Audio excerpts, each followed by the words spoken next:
Hail, fine citizens of Norrath. You're listening to the Clockwork Mining Corp's Everquest Next podcast with me, Zaphos. Welcome to episode 1, the first step in a long and exciting journey back to Norrath. But not the Norrath we once knew in the glory days of Everquest 1, but rather a step into a new Norrath, forged by her citizens and gods, ready to once again transform the world of MMO gaming. Welcome, friends, to the journey into another 15 years of epic adventure. Again, my name is Zaphos, and we are going to take this journey together. It has been an exciting few days already, as the run-up to and the start of SOE Live has brought us a plethora of information on many of the things that SOE are working on, but primarily of interest to us, the debut announcement and reveal of Everquest Next. And the great shock of the whole event, not just the amazing information shared, but the phenomenal announcement that not only will we get Everquest Next, but this year, 2013, we will see the launch of another MMO title, The Landmark. And that is something to be very excited about, and I'll talk about why in just a second. But overall for me, this is an exciting event that goes back the full 15 years that Everquest has been around. Everquest has been an ever-present, either as a memory or as an actual experience in my life. It has something that has forged and changed my life, and certainly changed the way I view the gaming world. Everquest was the pinnacle of success back in its day, at the height of its power. It was one of the great lights in how to build and how to play great MMOs.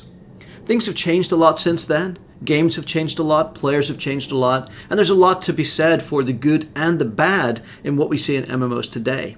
But it was time for a change. It was time for something new. The MMO landscape had become stale, stagnant, repugnant, and just crisscrossed with the dead corpses of failed titles. It was becoming an embarrassment of a genre. And frankly, I think personally, it was going a long way to hurt PC gaming in general.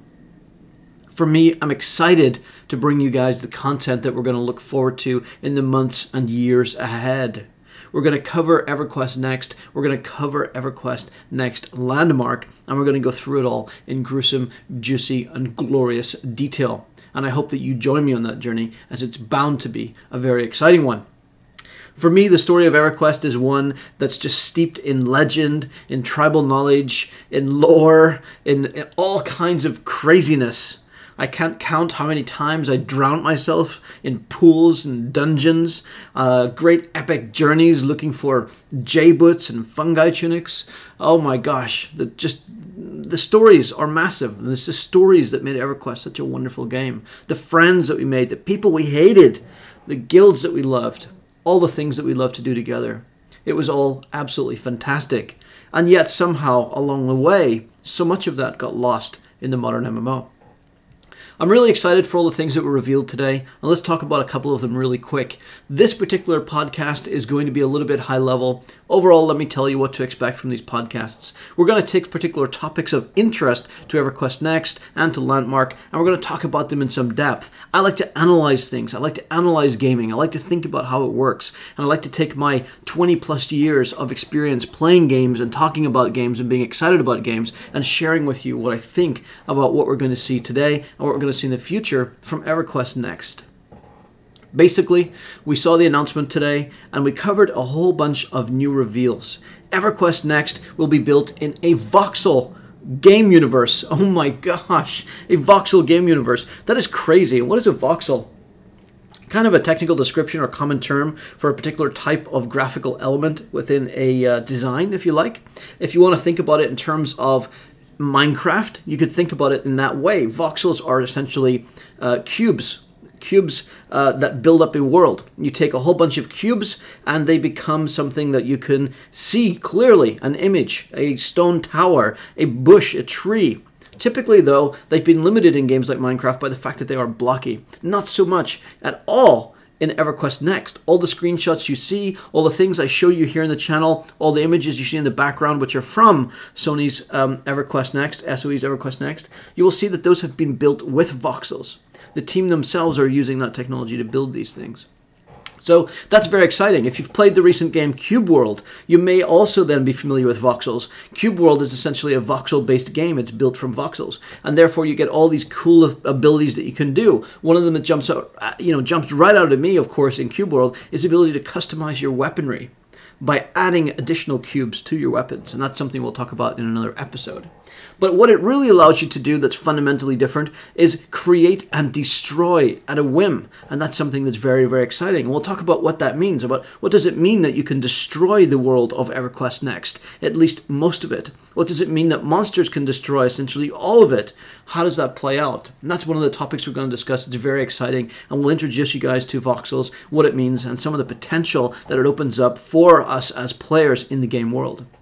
We're going to see a lot of that potential in Landmark that's going to allow us to help co-create this world. We ourselves, the citizens of Norrath, will have the chance to create many elements that are going to feature in the final game of Everquest Next, and that's going to be very exciting as well. And we'll bring you all of those cool creations, and we'll see which ones are the best. Other stuff that's really exciting is the complex and dynamic interactions that are possible. Not only is it a voxel universe, it's procedurally generated. It's never going to run out of things to do. It's never going to run out of space. It's never going to do any of those things. You can continue to generate new quests, new zones, new places, new whatevers you want to call them. It just keeps going on and on. They can be torn down, they can be built up, and so forth and so on. It also means you can do things like actually cast a spell called Rock Wall, or Earth Shield, or whatever it might be called, we don't know. And that will actually stay in the game world. Monsters might have to smash through it. Instead of just being a representation of some kind of barrier that is not really there, it's just spell. In this case, you're actually changing the world around you through the forces of magic and destruction and hammers and swords and all that great stuff. It's very exciting. It's really reimagining the world of Everquest and taking it in a whole new direction. And that is something that's very, very exciting. Another announcement today that was very exciting about this whole thing is really true AI, true artificial intelligence, if you want to call it that, but more likely true dynamic behaviors from the creatures and monsters and NPCs in the world. They learn about you. They learn about who you are and what you've done in the world. Everything in the world of Everquest Next is tagged with an identity. It knows who it is. It knows itself, and others know it too. A good example of that is, say, for example, in a game like Everquest 1 or World of Warcraft or many other games, you have static spawns. These spawns spawn out in the world at one set location or a couple of different set locations, and they're always there. It's always predictable. They're programmed into the game coding to be spawned in those locations. So every time you want to kill them, you go to that location and you grab that set of monsters and you kill them, and it's predictable. Not so much in Everquest Next. In Everquest Next, those same orcs would have personality. They would have likes and dislikes, and they would know what they like and dislike. They like lonely roads where isolated solo travelers come along that they can then pick them off and steal their gold. That is something they like. What they don't like are guards and towers and cities and too many travelers beating the crap out of them on a daily basis. They'll move away from that. So in Everquest Next, these creatures are released into the world and left to explore it themselves to find what they feel they like and dislike. And that, of course, has huge impact for us, the players. The players, we are the players, the citizens of Norrath. We can then, of course, change the face of the game world. With these dynamic events and these dynamic AIs and dynamic destructible and creatable environments, we can forever change the landscape around us, and that's very exciting as well. Furthermore, there's just these great public quest type events, which means that everybody can participate. You don't have to go and pick up a quest, quote unquote. There's simply these rallying calls, as they're known in Everquest Next. And these rallying calls are sent out into the universe, and players discover what moves them forward through their actions and endeavors and what they decide to do or not to do. When you build a city, that city stays, or maybe an army comes down, invades, and destroys it to the ground. It's up to you and the players around you and how you shape that, which is going to be great for guilds of players to come together and decide how they want to be able to influence the world and potentially gain power and renown by doing so. So these things are very exciting, but able to make a permanent impact by pushing those orcs out or quelling a set of invaders, a goblin invasion, and pushing them back into the mountains so they never bother the valley floor again, things of that nature. It's also exciting to know there's a multi-class system. Up to 40 classes are going to exist in Everquest Next. I think 40 total is what we've been told. You start off from a pool of about 8, as is common in most MMOs, so we do have some familiar things. But you take those 8, you go out into the world and discover all the rest. And from all of those that you discover, you can build your character how you want and use whatever weapons you want and have different abilities. You want a backstabbing wizard, knock yourself out. That is very exciting, being able to play in a world that we create, in a world that we can control, with characters that are built the way we want to play them. How we want to play, when we want to play, where we want to play, it's all available, and it's very, very exciting. Movement abilities. No more of this ugly jumping that's always so uncomfortable and awkward. No more of this, bumping into things that I shouldn't be doing as this great hero. No, instead you will have almost these great abilities to leap giant distances, to fly across, to jump and roll, to slide down hills, to, very gracefully just jump over objects and do all sorts of different manner of movement abilities. More like an action game feel, a heroic adventure where you're leaping around the world in a much more excellent way, heroic way. Very exciting. The ability to use almost like a reflective webcam to have your own personal expressions reflected into the characters that you're playing. Massively expressive characters, emotes that are very telling and very revealing on character faces and character bodies that are very, very expressive as well. Absolutely love the physics involved of that. And as if all of that isn't even enough, forget about the overworld. What about the underworld? That's right, the procedurally generated world stretches down into the core of Norrath, into layers below the surface of the earth. You can dig into and fall into and climb into and go exploring and find places to hide in, places to hunt in, places to go for treasure. All manner of things are developed. Those things can be destroyed and rebuilt in other places. And all of this happens dynamically. When you play the game, you never play the same game twice. When you create an alt, that alt experiences a whole new world that didn't exist. When somebody picks up the game 2 years after launch, they will not see the same game world that existed at launch. It's going to be a great and epic story to tell.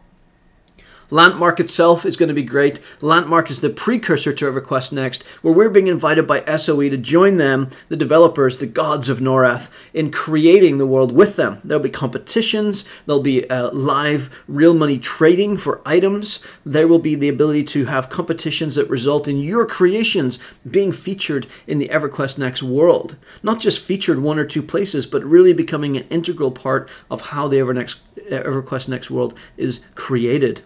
And that is done in conjunction with the developers with these masterful tools that allow you, the player, to go into Landmark and really sit down and craft these voxels yourself. Really work with them and stake your claim in the world and do it with your friends in co-op mode and be able to show and demonstrate what you're capable of and what you want to see in the game Everquest Next. That's very exciting stuff. I can't wait to do that. Think of Minecraft in the Everquest world in Norrath. Oh my gosh, I can't think of anything better. It's going to be amazing. But what's even better, there is more, is that yes, we're going to have these tools that are so much more advanced than anything we've seen today. You can create true spherical shapes. You can completely mold a cube block of stone into a completely smooth, rough, rustic, mossy, whatever kind of surface you want. Not just in a block fashion, but you can make it look real. Again, all those screenshots you're seeing of the world in the game of, Firot, of, Halas, of all these different places are actually created with these same tools. And you'll be able to demonstrate your capabilities and how excited you are to contribute to the world of Norrath by playing in Landmark. I'm very excited for these 2 titles to be released. I've been waiting and waiting and waiting for an MMO to push the genre forward, and finally we've got one. Finally we've got an MMO that's going to bring real action combat, that's going to bring no levels. Did I even mention that? There's no levels in EverQuest. There's tiers and progression and different things like that. But this is a truly sandbox game. Not since the days of Ultima Online and EverQuest 1 have I really enjoyed something that was really sandboxy. And this takes all the modern tech available and gives us a true sandbox experience and all the tools to go with it. I'm very excited for this game. I wanted to give you guys just this quick overview of what is Everquest Next and Landmark, how do they fit together, what are some of the things we're going to see, and over the coming weeks, months, and years, we're going to break down each of these topics into its own individual podcast. We're going to talk about them and all the other great stuff that we're going to learn about. Some of the spell effects I've seen so far are just mind-blowingly cool. Some of the stuff that you can do in this game is mind-blowingly cool. And I hope that you guys will join me, Zaphos, and the Clockwork Mining Corp as we venture forward with you and share together the experience of learning all there is to know about Everquest Next. Until the next episode, guys, take care.